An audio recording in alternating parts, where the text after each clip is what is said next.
Can you lose fat while gaining muscle at the same time? This is one of the age-old fitness questions that people continue to be curious about, and for good reason. These are both excellent goals for one's overall health and fitness, but there can be a little bit of confusion with this. Many say that you can lose fat and gain muscle at the same time. So it is possible to gain fat and lose muscle at the same time. It just, a lot of times it is very difficult. And the best way to do it is do one and the other. Like, as you know, with bodybuilding and a lot of health related fields like that, bulking and cutting phases are the most common because they're the most effective. Gaining fat or losing fat and gaining muscle at the same time becomes difficult. Because if you're in a calorie deficit, it's really hard to gain muscle. But if you're in a calorie surplus, it's really hard to lose fat. So it becomes very difficult. But let's see what he says. While others say that you can't and need to alternate between phases of bulking or muscle building with phases of cutting or fat loss. So, which is correct? Well, it is possible to lose fat and gain muscle at the same time, but it depends on multiple factors. It doesn't work well for every single person. So today, we're going to discuss what type of person this can work well for, talk about the best strategies on how to do it, from calories to strength training, and even get into if cardio is a good idea for trying to lose fat and gain muscle. So, I mean, from what I could tell, he's heading in the right direction. There are specific types of people and specific circumstances where you can lose fat and gain muscle at the same time, but they're pretty particular. And I would even say, even considering those certain circumstances, I would say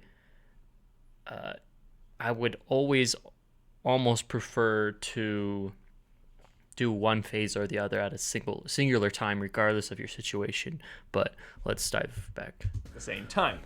So let's get into this anatomical and physiological awesomeness.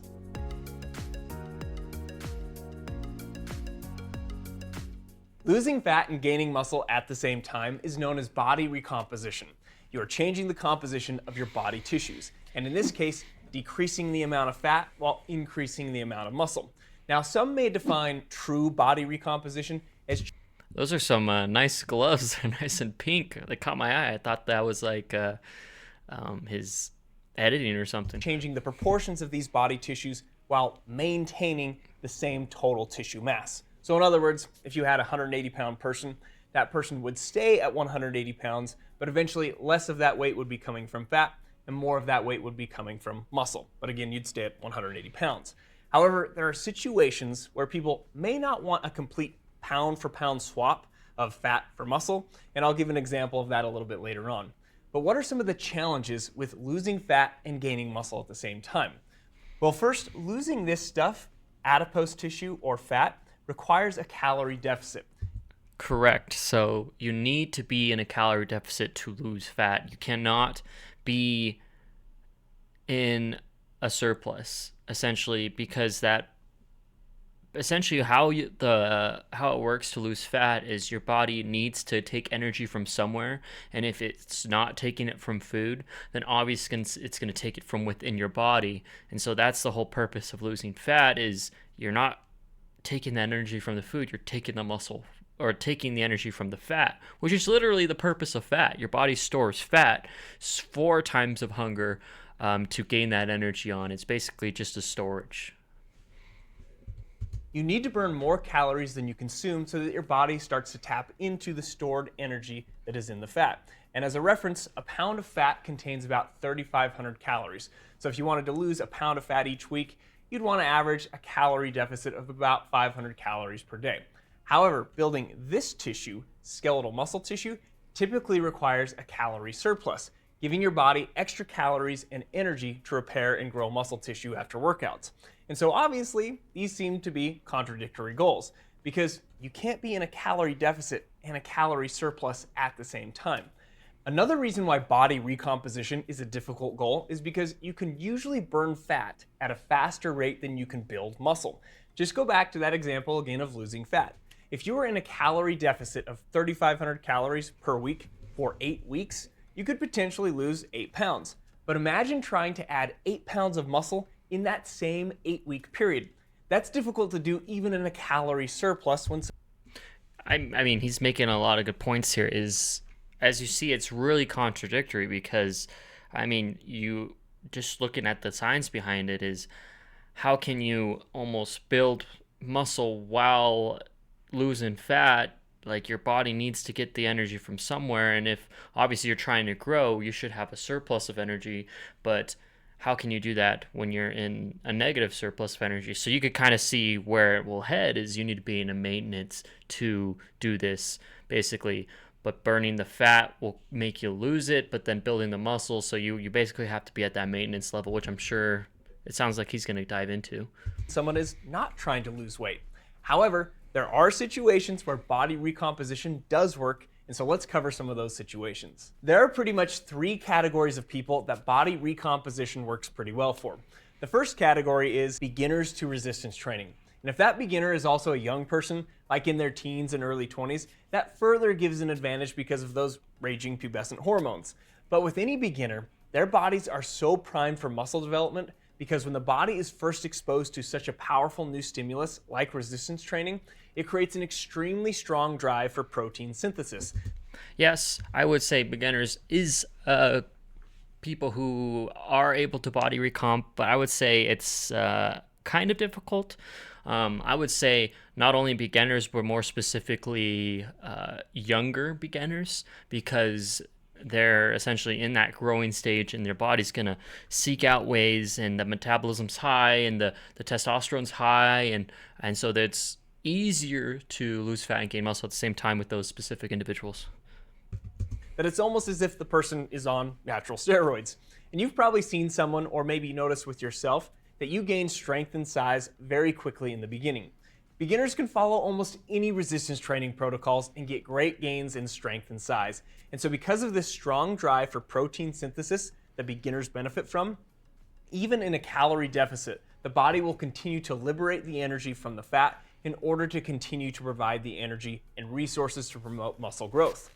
Beginners could successfully burn fat and gain muscle for over a year in some cases, but eventually this is going to be harder and harder to do, which we'll address in just a second. It's interesting. He said you could still build muscle in a calorie deficit, which is theoretically possible and has been done and can be done, but I would say it's extremely difficult. I would say aim for more of a maintenance calorie, because if you're in a calorie deficit, I literally think behind the science behind it is your body isn't getting enough energy for its daily functions. Thus, it needs to pull the energy from somewhere. So it's going to pull it from fat storage, and it will pull from muscles as well. Even if you're training, that's what training kind of prevents is it pulling too much muscle, but it's regardless is you're going to lose muscle while in a calorie deficit, and in a calorie surplus you're going to gain fat regardless of how much you're training. And so in a calorie deficit, building muscle at the same time as the losing the fat, it is extremely hard, and it can work, but that's why I say maintenance is a better area for that. But the second category would be people that are returning to training. So if you took a long break from exercise, when you return, you kind of benefit from those beginner gains again, but this doesn't last as long as those true initial beginner's gains because you typically gain muscle back more quickly than when you first gained it. This is the best, I would say, group of people who can do body recomposition because the body has an amazing muscle memory. If you've ever dieted before and lost a certain amount of weight and regained that weight really quickly, it's the same kind of concept. Is your body gets used to things that you give it. So if you've trained a lot in the past and got pretty big muscularly, especially recently in the past, then it's going to be so much more easier just to put that muscle back on, and your body will say, yeah, I know what to do here if you're giving it the same stimulus in terms of food and training. So this is the best group for body recomposition.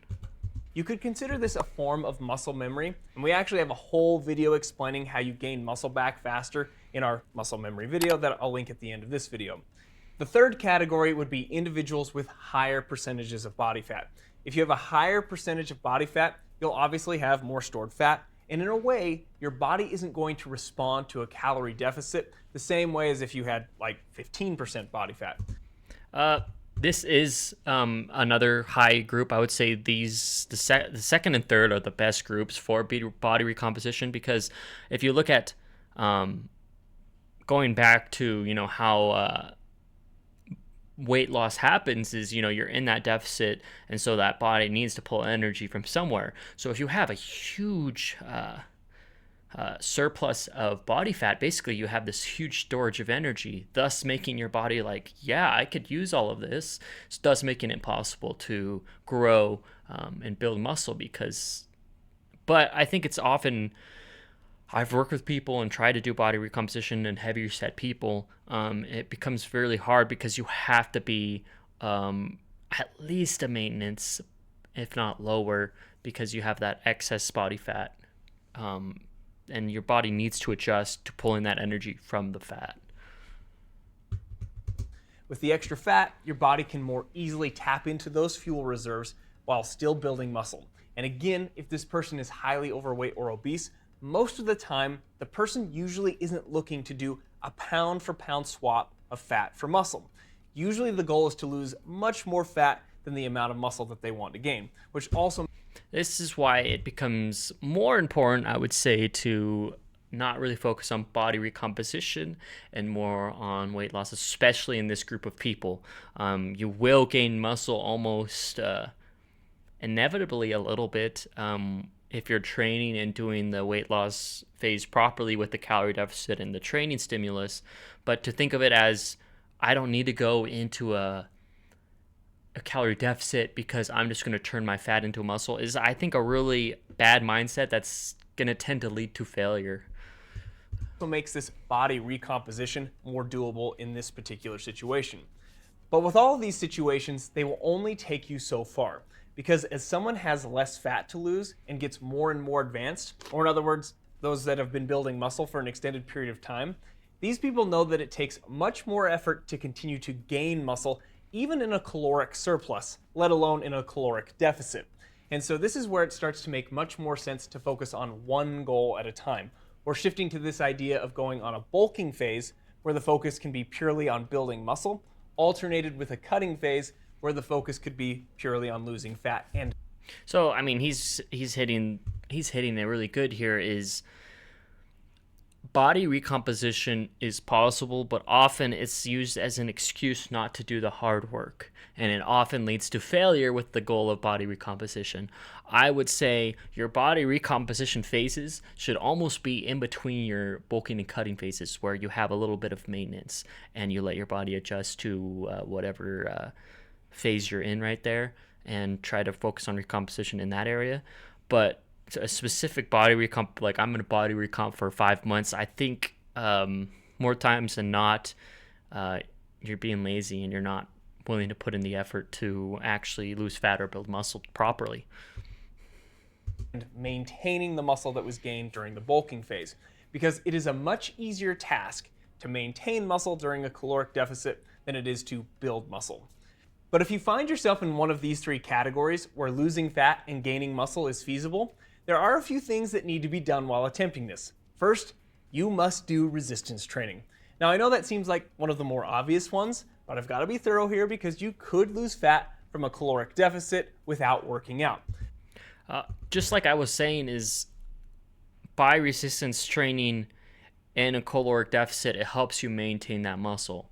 And especially, let's say you're in the third group of people he was talking about, the overweight people, you have to be training sufficiently, and then you are almost guaranteed to build muscle, especially if you haven't been training a lot before then. It's extremely important to be training. I see so many people that spend so much time on the treadmill and on the cardio machines, but training is so important because it builds muscle, it maintains muscle, and it's just another stimulus in which your body can pull that fat from. But that would do nothing for your muscles, and you would actually likely lose some muscle with the fat if you didn't combine the caloric deficit with resistance training, because there is no way to get significant muscle growth without a strong stimulus. And again, that strong stimulus is lifting weights. Compound movements are going to be your biggest bang for buck here, such as squats, deadlifts, bench press, shoulder press, pull-ups, etc. Really good point here is compound movements basically mean movements that require multiple muscle groups. So if you look at like a bicep curl, that's basically just speaking for the bicep. But if you do maybe like an underhand lat pull down, I mean, you're engaging your back and your biceps and your grip, your forearms are going to be in there. And so it's engaging a lot more muscles groups. And so if you do like movements like squat and deadlift and movements like that require a lot of different muscle groups, it's going to take up a lot more energy because you're using a lot of different more muscles, and requiring more energy means more energy burn, which means more fat loss. So compound movements are definitely the best bang for your buck in terms of exercises to do for weight loss. You can throw in some isolation exercises as well, but again, the foundation should start with those compound movements. You also want to apply the principle of progressive overload, which is trying to add a little more weight to the bar every week or so. Progressive overload could also come in the form of increasing the reps and/or overall volume. And there are multiple ways to fit this into a given week. Progressive overload is an extremely important topic because your body is just this crazy adaptive machine. And so if you go into it and let's say your exercise, let's go back to the bicep curl, is you just curl this 20-pound dumbbell and you do that every week. Same reps, same weight every week. Your body will adjust to that. And so it will take less and less energy. Growth will be stunted. So you have to give it what's called an adaptive stimulus, which means you have to progress that either in reps, in weight, in form, in some way or another. You have to make that intense. Keep that intensity there. So if that intensity starts to lower, raise it back up somehow. You could potentially pull it off with 2 days of resistance training a week, but those would likely need to be longer sessions. 3 days a week is a place that I often start with many of my patients, but we have some more detailed videos on how to build muscular size and how to implement this into your routine that I'll link at the end of this video. Solving problems with your tools instead of technical problems? Oh. Let me guess. You spend hours a week. Next, we need to start messing with the calories and even the macronutrients, specifically the protein. Like we mentioned earlier, a deficit of about 500 calories a day will cause you to lose about a pound per week. But I usually recommend a 300 to 500 calorie deficit when you're first starting out. And of course, you need to make sure you're getting enough protein. That is a good caloric deficit for a weight loss phase. But in terms of main gaining or body recomposition, you want, I would say, to be more towards that maintenance area. But regardless, I would say, unless you're an advanced lifter, just focus mainly on fat loss, and some muscle will come with that. So I would say mainly focus on fat loss, mainly focus on that 500 calorie deficit. But on the same side of it, counting your calories becomes very difficult. So I would say, instead of counting calories, keep your diet a majority of just whole foods, just, fruits, without minimal processing. The minimally processed you could get your diet, the more satiated you're going to be, and the easier it's going to be to lose weight. So I would say eat a wide variety of whole foods. I guarantee you, if you eat nothing but whole foods, you could eat as much as you want and you'll still lose weight. I promise you. Now, protein recommendations are anywhere from 1.2 to 2.2 grams of protein per kilogram of body weight per day.